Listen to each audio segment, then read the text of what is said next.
എന്തുകൊണ്ടാണ് കൊതുകുകൾ ഇലക്ട്രിക് ബാറ്റിൽ തട്ടുമ്പോൾ പടക്കം പോലെ പൊട്ടിത്തെറിക്കുന്നത് എന്ന് നിങ്ങൾ എപ്പോഴെങ്കിലും ചിന്തിച്ചിട്ടുണ്ടോ? സത്യത്തിൽ നിങ്ങൾ അവയെ വെറുതെ അടിക്കുകയല്ല ചെയ്യുന്നത്, പകരം അതീവ ശക്തിയുള്ള ഒരു ഷോക്ക് നൽകി അവയെ കൊല്ലുകയാണ്. മിക്ക ഇലക്ട്രിക് ബാറ്റുകളിലും ലോഹം കൊണ്ടുള്ള 3 പാളികളുണ്ട്. ഇതിൽ പുറമെയുള്ള 2 പാളികൾ തൊട്ടാൽ നമുക്ക് ഷോക്കടിക്കില്ല. എന്നാൽ നടുവിലുള്ള പാളിയിൽ ഏകദേശം 2000 വോൾട്ട് വൈദ്യുതിയാണുള്ളത്.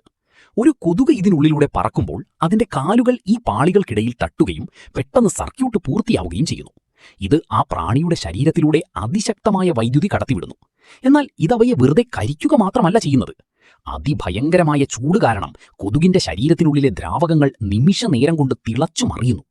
കൊതുകിന്റെ പുറന്തോട് ഒരു കൊച്ചു പ്രഷർ കുക്കർ പോലെ പ്രവർത്തിക്കുന്നതിനാൽ ഉള്ളിലെ നീരാവിക്ക് പുറത്തു പോകാൻ കഴിയില്ല.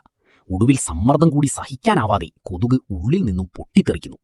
അപ്പോൾ ആ ബാറ്റിൽ നിങ്ങൾ കാണുന്ന തീപ്പൊരി വെറും കറണ്ട് മാത്രമല്ല, അതൊരു കൊച്ചു ജൈവിക പൊട്ടിത്തെറി, ബയോളജിക്കൽ എക്സ്പ്ലോഷൻ കൂടിയാണ്.